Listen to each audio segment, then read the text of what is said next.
नमस्ते बच्चों, स्कॉलर्स के डिजिटल प्लेटफॉर्म पर आपका स्वागत है। आज हम लोग टेस्ट नंबर 849 सॉल्व करेंगे। देखिए क्वेश्चन नंबर 26। भारतीय संसद की जनता द्वारा निर्वाचित सदन निम्न में से कौन सी है? Which one of the following is the properly elected house of the Indian parliament? ठीक है, तो कौन सा है भाई? लोकसभा। अगर आप बात करोगे कंप्लीटली जो इलेक्टेड है तो उसमें कौन आएगा? लोकसभा। ठीक है, बी ऑप्शन लोकसभा। इस संसद के, अगर संसद की हम लोग बात करते हैं, जो संसद है अनुच्छेद 80 में गिवन है।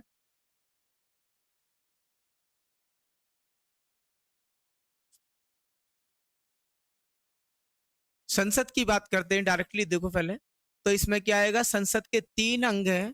पहला राष्ट्रपति, लोकसभा, राज्यसभा। ठीक है, तो ये 3 पार्ट्स हैं। इनमें से किसकी बात हो रही है? लोकसभा की। तो लोकसभा क्या है? इसमें जनता सीधे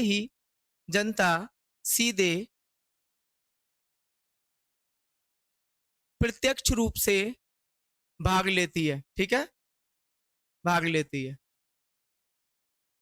इससे जो इलेक्टेड पर्सन होता है क्या कहलाता है? क्योंकि लोकसभा का पार्ट है तो मेंबर ऑफ पार्लियामेंट, एमपी। ठीक है ना, लोकसभा में और राज्यसभा में। ठीक, तो इसका कार्यकाल कितने साल का होता है? 5 वर्ष का। ठीक है, इसमें जो अध्यक्ष होता है कौन होता है? स्पीकर या लोकसभा अध्यक्ष है। इस टाइम पर कौन है? ओम बिरला है अपने। अगर बात करें टोटल सीट्स कितनी है इसमें, तो 550 है। ठीक है, पहले 2 आंग्ल भारतीय थे तो वो हटा दिए गए हैं अब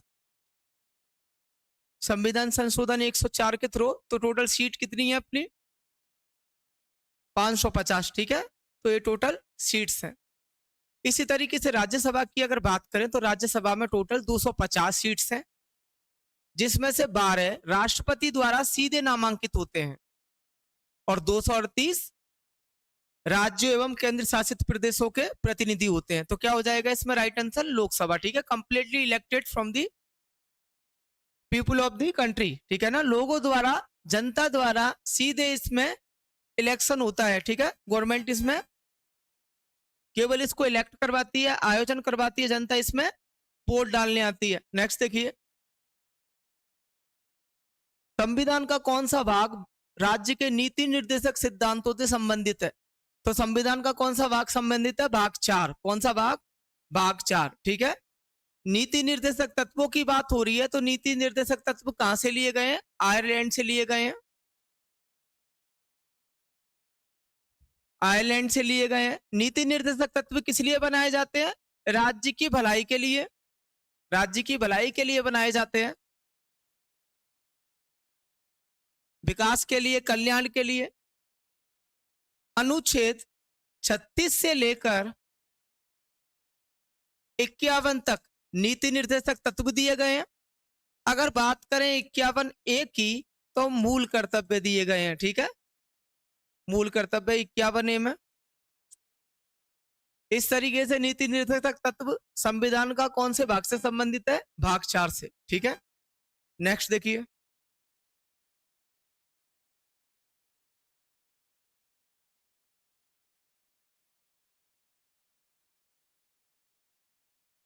क्वेश्चन नंबर 28। प्रति व्यक्ति आय बराबर होती है, per capita income is equal to, किसके इक्वल से भाई? ऑप्शन ए राष्ट्रीय आय अपॉन देश की कुल जनसंख्या। ठीक है, ए फॉर्मूला यूज होता है फॉर कैलकुलेटिंग पर कैपिटा इनकम। ठीक है, प्रति व्यक्ति आय कैलकुलेट करने के लिए हम लोग ये फॉर्मूला जो ऑप्शन ए में गिवन है, राष्ट्रीय आय अपॉन देश की टोटल जनसंख्या जो दी है, ठीक है, उससे क्या निकल जाएगा? पर कैपिटा इनकम, प्रति व्यक्ति आय। नेक्स्ट देखिए, संसार का सबसे बड़ा नदी द्वीप माजुली किस राज्य में स्थित है? अगर माजुली की बात करें तो किस में है? असम में स्थित है। ठीक है, असम में स्थित है। किस पर स्थित है भाई? ब्रह्मपुत्र पर। ठीक है, जिस तरीके से ये सिक्किम है, इसके बाद बात करें हम लोग भूटान है। अगर इसकी लोकेशन हम अगर देखना चाहें, ये सिक्किम पोर्शन है। ठीक है, उसके बाद ये आपका अरुणाचल है।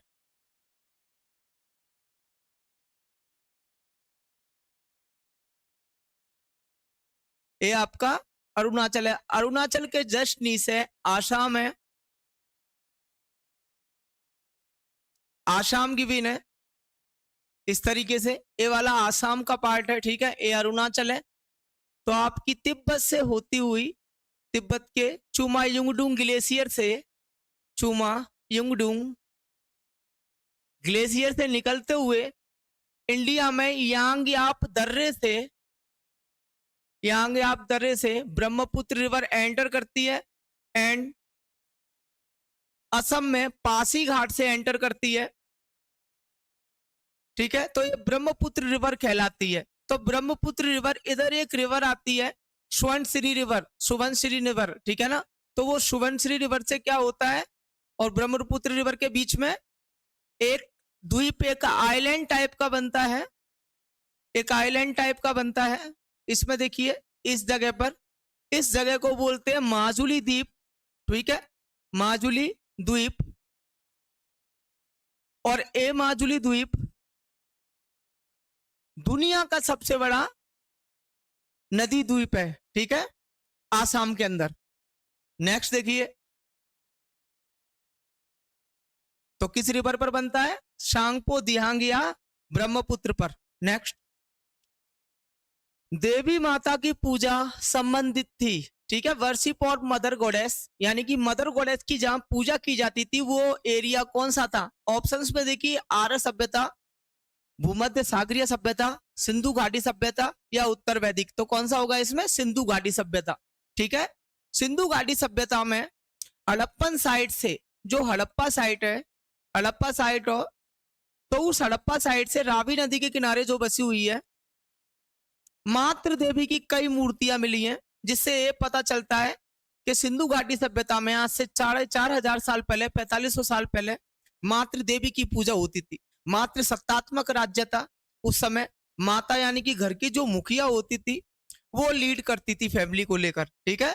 तो मातृ देवियों की मूर्तियां मिली है हड़प्पा साइड से। यही मूर्तियां मोहनजोदड़ो साइड से, जो कि सिंधु नदी के किनारे लरकाना साहिब पाकिस्तान में मौजूद है, ठीक है, तो वहां से भी मातृदेव की काफी मूर्तियां मिली हैं। इससे ये पता चलता है कि सिंधु घाटी सभ्यता मातृ सत्तात्मक थी, मातृ देवी की वहां पर पूजा होती थी, ठीक है। तो राइट आंसर क्या हो जाएगा, इंडस वैली सिविलाइजेशन में वर्शिप ऑफ मदर गॉडेस होता था, ठीक है, मदर गॉडेस को पूजा जाता था। नेक्स्ट देखिए, हल्दी घाटी की लड़ाई किन के बीच लड़ी गई थी। हल्दी घाटी की लड़ाई बात की जा रही है। हल्दी घाटी का मैदान मेवाड़ क्षेत्र में आता है, मेवाड़ क्षेत्र राजस्थान में आता है। इस क्षेत्र में, हल्दी घाटी क्षेत्र में 1576 में अकबर एवं राणा प्रताप के बीच, यानी महाराणा प्रताप के बीच, जो उस समय मेवाड़ के महाराणा थे, हल्दी घाटी का युद्ध हुआ, ठीक है। इसमें डायरेक्टली अकबर तो लिंक नहीं था, बट उनके जो सेनापति थे राजा मानसिंह, वो मौजूद थे इस नेतृत्व इस अभियान पर, जो कि मेवाड़ के खिलाफ अकबर द्वारा चलाया गया था। तो क्या हो जाएगा, ऑप्शन सी, अकबर और राणा प्रताप, ठीक है। ऑप्शन ए दिया है इसमें, देखो एक बार थोड़ा और के बारे में बात कर लेते हैं। अकबर और राणा संग्राम सिंह, अकबर के साथ में कभी राणा संग्राम सिंह का मुलाकात ही नहीं, ठीक है। ये राणा प्रताप के कौन थे, दादाजी थे। तो ये किसके टाइम पर थे, अगर राणा सांगा की बात करें तो ये आपके किसके टाइम पर थे, इब्राहिम लोदी के टाइम पर, बाबर के टाइम पर थे। तो बाबर क्या थे, अकबर के दादा थे, तो दोनों के दादाओं के टाइम की बात थी, तो ये ऑप्शन तो गलत है। दूसरा, अकबर और मेदिनी राय, कभी अकबर का सामना हुआ ही नहीं। मेदिनी राय के साथ में युद्ध किसका हुआ था, बाबर का हुआ था, ठीक है। अकबर और उदय सिंह, ये बात की बात है। उदय सिंह पिताजी थे किसके, राणा प्रताप सागर के, राणा प्रताप सिंह के। नेक्स्ट देखिए, विक्रम साराभाई अंतरिक्ष केंद्र कहाँ स्थित है। विक्रम साराभाई अंतरिक्ष केंद्र किसने बनाया था भाई, विक्रम साराभाई ने। किस लिए, स्पेस को मजबूत करने के लिए। कहां पर मौजूद है, कर्नाटक की कैपिटल बेंगलोर में ये मौजूद है, ठीक है ना। कर्नाटक की कैपिटल बेंगलोर, वहां पर ये मौजूद है। नेक्स्ट देखिए, निम्न में से कौन से प्रक्रम अंधकार के समय पादपों के साथ संबद्ध होते हैं? ठीक है, which of the following processes are associated with plants during dark period? यानी कि अंधेरे में जो पादप है, जो पेड़ पौधे हैं, वो कौन सी क्रियाएं परफॉर्म करते हैं, उनके बारे में पूछा। तो देखिए ऑप्शन ए में दिया प्रकाश संश्लेषण और श्वसन। प्रकाश संश्लेषण के लिए किसकी नीड होती है? सनलाइट की। ठीक है, सूर्य के प्रकाश की नीड होती है, जिससे कि वो क्या करता है, CO2 और वाटर को मिलाकर कार्बोहाइड्रेट यानी कि अपने लिए एनर्जी बनाता है। यही क्या होता है प्रकाश संश्लेषण यानी कि फोटोसिंथेसिस। तो ये क्या रात के टाइम पर होता नहीं, तो पहला ऑप्शन क्या हो जाएगा, गलत। नेक्स्ट है श्वसन और श्वसन और ट्रांसप्रेशन। ठीक है ना, बाष्पोत्सर्जन तो ये दिया गया है। तो देखो भाई श्वसन तो होता है नाइट में, नाइट में श्वसन यानी कि पेड़ पौधे जो हैं वो सोते हैं, उस दौरान वो लोग क्या करते हैं, ऑक्सीजन कार्बन डाइऑक्साइड रिलीज करते हैं। इसी तरीके से सेकंड ऑप्शन इसमें बाष्पोत्सर्जन दिया है, ट्रांसपिरेशन। ठीक है, तो इसमें क्या है कि जो वाटर होता है उस वाटर को ये लोग स्टीम में चेंज करते हैं, भाप में। तो इसके लिए क्या चाहिए, हीट, और हीट के लिए क्या चाहिए, सनलाइट। तो भाई ये रात में नहीं होता है, इस ऑप्शन को भी कट करते हैं। नेक्स्ट देखिए बाष्पोत्सर्जन और चालन। बाष्पोत्सर्जन दिन में होगा, ऐसा हम सेकंड ऑप्शन यानी कि बी में पता कर चुके हैं। तो सेकंड को देखिए चालन। चालन क्या होता है, जो भी आपने फूड इकट्ठा किया है, कोई वाटर है, कोई भी पोषक न्यूट्रिएंट्स है, कोई भी पदार्थ है, उसे पादप के प्रत्येक पार्ट तक पहुंचाना। ठीक है, यानी कि सारे तनों में पहुंचाना, ऊपरी पार्ट में पहुंचाना, मिडिल में पहुंचाना, यानी कि कंप्लीटली ये क्या है, एक तरीके से कैरियर टाइप में परफॉर्म होता है, जिसको ऊपर ले जाया जाता है जाइलम एंड फ्लोएम के थ्रू। ठीक है ना, जाइलम फ्लोएम क्या होते हैं, रंध्र होते हैं जो कि हेल्प करते हैं, क्योंकि पत्तियों में खाना बनता है, उसके बाद में क्या करना होता है, इसको डिस्ट्रीब्यूट करना होता है। तो इसमें कौन से काम आते हैं भाई, जाइलम फ्लोएम का काम होता है। ठीक है, तो उसी तरीके से चालन कैसी प्रोसेस है, जड़ों से यानी कि रूट से जो पोषक पदार्थ है, जो पानी है, उसको प्रत्येक पार्ट तक ले जाना। ठीक है, तो ये ऑप्शन भी कट होगा। तो क्या बचता है लास्ट में, डी ऑप्शन, चालन और श्वसन। ठीक है, चालन और श्वसन आपका होगा, तो क्या हो जाएगा, ऑप्शन डी। चालन का मतलब क्या है, सारे जो न्यूट्रिएंट्स है, पानी है, उन्हें प्रत्येक भाग तक पहुंचाना। ठीक है ना, जिससे कि सारे पार्ट्स में पानी और जो न्यूट्रिएंट्स है उसका डिस्ट्रीब्यूशन हो जाए। नेक्स्ट है श्वसन। श्वसन जानते हो आप, नाइट में करते हैं। ठीक है, नेक्स्ट देखिए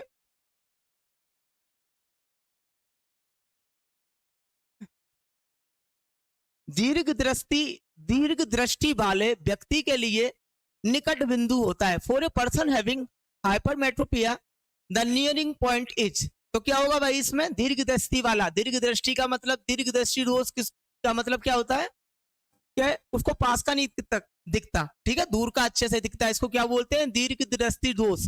रियलिटी में इसको क्या बोलते हैं, दूरदृष्टि दोष। ठीक है, दूरदृष्टि दोष।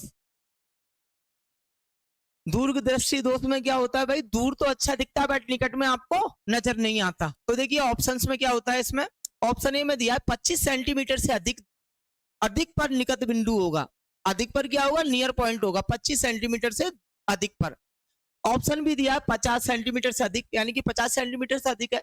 ऑप्शन सी दिया है 25 सेंटीमीटर से कम, एंड ऑप्शन डी दिया है अनंत। ठीक है, तो भाई 25 सेंटीमीटर क्या होती है, जो आदर्श कंडीशन है किसी व्यक्ति के लिए, आदर्श दो दशाएं हैं पढ़ने की। ठीक है, वो दशाएं क्या है, 25 सेंटीमीटर पर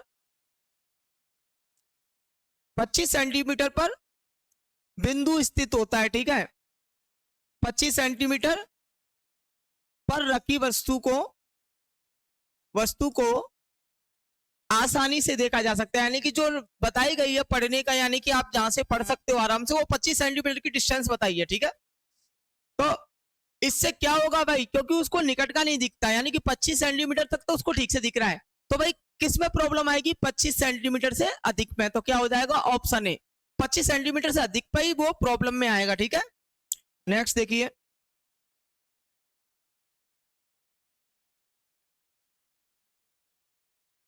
लोहे की पट्टियों के टूटे हुए टुकड़ों और मशीन के भागों की वेल्डिंग में निम्न में से किसका प्रयोग किया जाता है, aluminium sulphate, solder, aluminium powder, या इनमें से कोई नहीं। तो कौन से का किया जाता है भाई, लोहे की पटरियों को जोड़ने के लिए एल्यूमिनियम पाउडर। ठीक है, एल्यूमिनियम पाउडर को आप देखिए जो वेल्डिंग होती है वो क्या वेल्डिंग होती है, थर्मिट वेल्डिंग। ठीक है, थर्मिट वेल्डिंग यूज होती है, किस लिए यूज होती है, प्रयोग की जाती है पटरियों को जोड़ने में, जाती है पटरियों को जोड़ने में, जोड़ने में, ठीक है। और इस जो थर्मिक वेल्डिंग है इसमें क्या चीज यूज होता है, एल्यूमिनियम पाउडर, ठीक है, aluminium powder plus iron oxide, ठीक है, आयरन ऑक्साइड, इसको पिघलाकर डाला जाता है, ठीक है, इससे हीट करके इसको पिघलाया जाता है बीच में, जिससे वो पिघलाकर जोड़ा जाता है, जिससे पटरियां क्या हो जाती हैं, जुड़ जाती हैं, ठीक है। तो इसमें क्या पूछा था आपसे कि लोहे की पटरियों के बीच टूटे हुए टुकड़ों और मशीन में भागों की वेल्डिंग में कौन सी वेल्डिंग का किसका प्रयोग किया जाता है, तो भाई कौन सी वेल्डिंग होती है, थर्मिक वेल्डिंग होती है, ठीक है।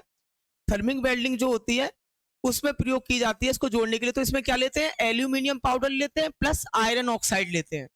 इसमें आयरन ऑक्साइड और एल्यूमिनियम पाउडर दोनों को पिघलाया जाता है, जिससे कि हीट दी जाती है, जिससे पिघल जाता है और दोनों पटरियों को आप आसानी से जोड़ सकते हो, वो जुड़ जाता है उसके बीच में जो पिघला हुआ पोर्शन है, ठीक है। तो क्या हो जाएगा, एल्यूमिनियम पाउडर।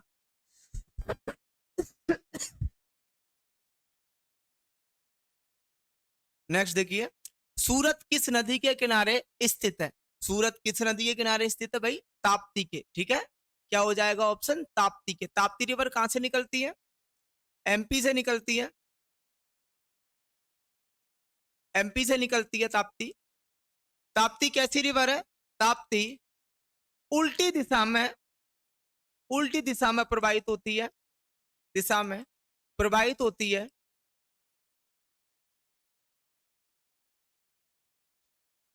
जैसे नर्मदा और माही नदी।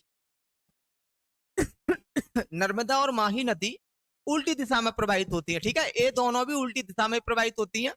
और जो सूरत शहर है वो इसी के किनारे बसा हुआ है, ठीक है।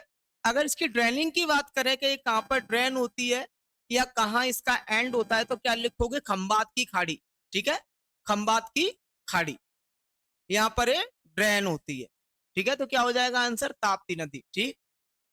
नेक्स्ट देखिए,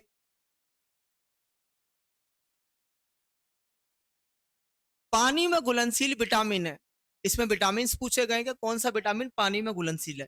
तो हम घुलनशील की अगर बात करें तो विटामिन, पहले विटामिन की बात कर लेते हैं। विटामिन ऐसे न्यूट्रिएंट्स हैं जो हमको बाहर से लेने पड़ते हैं, ठीक है ना, बाहर से लेने पड़ते हैं, यानी कि हमारी बॉडी में नहीं मिलते, बाहर से लेने पड़ते हैं।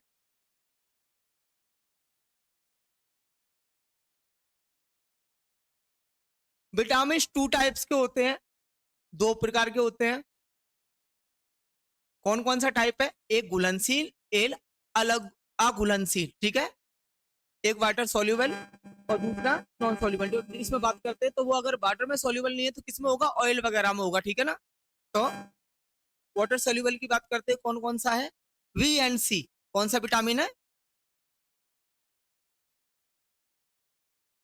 बी एंड सी, ठीक है ना। और ए डी ई के फैट, फैट में घुलनशील है, ठीक है, फैट में घुलनशील, यानी कि जो ऑयल्स हैं आपके किसी भी टाइप के, फैट में घुलनशील। तो कौन कौन से, ए डी ई के। जिसमें आप अगर बात करो विटामिन ए की तो इसे क्या बोलते हैं, रेटिनॉल। विटामिन बी को क्या बोलते हैं, थायमिन। विटामिन सी को एस्कॉर्बिक, विटामिन डी को कैल्सीफेरॉल, विटामिन ई को टोकोफेरॉल और विटामिन के को साइनोकोबालामिन, सॉरी नेप्थोलिन, ठीक है ना। विटामिन के क्या है, नेप्थोलिन। तो ये विटामिन है, ठीक। तो इनमें वाटर सॉल्युबल भी मैंने आपको बता दिया, बी और सी। सी किस में मौजूद होता है, खट्टे फलों में, जैसे कि नींबू, आंवला, मौसमी। इनमें क्या होता है, विटामिन सी होता है, स्किन के लिए अच्छा होता है, ब्लड प्यूरिफायर होता है, आपकी स्किन को जिंदा करता है, एंड आपके मेटाबॉलिज्म जो सिस्टम है अंदर उसको कंट्रोल करता है, उसको काफी अच्छा बनाता है, माइंड तक ऑक्सीजन भेजता है। तो ये क्या है, विटामिन सी बहुत हेल्पफुल है। तो खट्टे फलों में ये पाया जाता है। इसकी कमी से क्या हो जाता है, स्कर्वी रोग हो जाता है, ठीक है ना। मसूड़ों में सूजन आ जाती है, मसूड़ों से खून आता है, दांतों की जड़ें कमजोर हो जाती हैं। तो ये क्या है, सी। और विटामिन बी की बात करें तो इससे ब्लड जो एनीमिया बीमारियां, जैसे कि विटामिन बी सिक्स है, पायरोडॉक्सिन है, विटामिन क्या बोलते हैं, विटामिन विटामिन एच है, ठीक है ना, ये क्या है, बायोटिन है, उसके बाद विटामिन बी 12 की बात करें, विटामिन बी 9 की बात करें, folic acid, vitamin B 12, cyanocobalamin, ये सब क्या है, एनीमिया से रिलेटेड। ठीक है, ये सारे एनीमिया से रिलेटेड है। इसके जो टाइप्स हैं, विटामिन बी 3 की बात करें तो नियासिन है। तो ये सारे किससे हैं, ब्लड से रिलेटेड है, ब्लड से रिलेटेड एंड स्किन से रिलेटेड, ब्लड से संबंधित है। तो विटामिन बी जो है, तो क्या हो जाएगा इसमें, केवल घुलनशील बोला था तो विटामिन सी। ठीक है ना, राइट ऑप्शन है। और ये विटामिन के बारे में थोड़ा देख लेना। नेक्स्ट देखिए,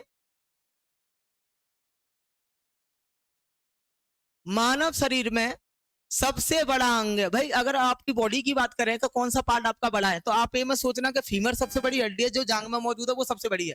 ठीक है ना, ऐसा कुछ भी नहीं है, या रीढ़ की हड्डी, इतना ऐसा नहीं है। सबसे बड़ा जो अंग माना जाता है वो है हमारी स्किन, त्वचा, जो कि कंप्लीटली जो स्कल्टन है, जो हम लोगों के अंदर मसल्स दी गई है, मांसपेशियां, उन सबको कवर करने वाला अंग वो क्या है, त्वचा। ठीक है, एक कई सारी लेयर्स में यानी कि परतों में मौजूद है, कई सारी परतों में मौजूद है। तो आज से बिल्कुल क्लियर करना, क्या हो जाएगा आपका ऑप्शन, सबसे बड़ा अंग में कौन सा होगा, ऑप्शन सी। ठीक है, क्या हो जाएगा आंसर, त्वचा है सबसे बड़ा अंग। अगर आपकी बॉडी का the largest organ is the in the human body is क्या है, स्किन। नेक्स्ट, डिप्थीरिया रोग प्रभावित करता है। ठीक है, द डिजीज डिप्थीरिया अफेक्ट्स, जो डिप्थीरिया है उसको क्या बोलते हैं अगर हिंदी में बात करें तो गलघोटू। ठीक है, छोटे बच्चों को ऐसी प्रॉब्लम्स आती थी नीदरलैंड में, जब तक इसकी वैक्सीन ना बनी तो वहां जो शिशु मृत्यु दर थी सबसे ज्यादा थी, क्योंकि ठंड वाले इलाकों में इसका ज्यादा प्रभाव रहता है। तो भाई ये किससे होता है, अगर डिप्थीरिया की बात करो तो जीवाणु से होने वाला रोग है, यानी कि ये बैक्टीरिया से फैलता है, जीवाणु से फैलता है। ठीक है, बैक्टीरिया, बैक्टीरिया से डिजीज फैलती है। ठीक है, और इसके बैक्टीरिया का नाम क्या होता है, माइकोबैक्टीरियम डिप्थीरी, माइकोबैक्टीरियम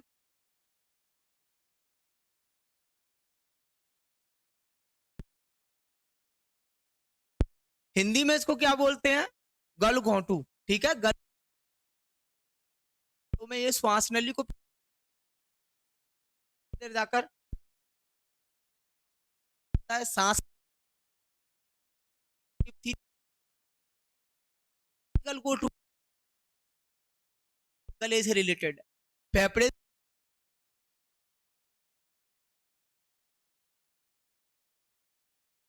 आंतों से रिलेटेड क्या, जैसे कि, तो क्या हो जाएगा, नेक्स्ट,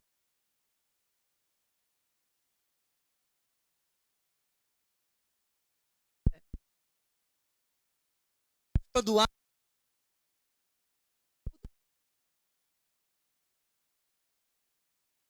में भेड़ा है,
फ्रेडरिक मर्ज है, ठीक है।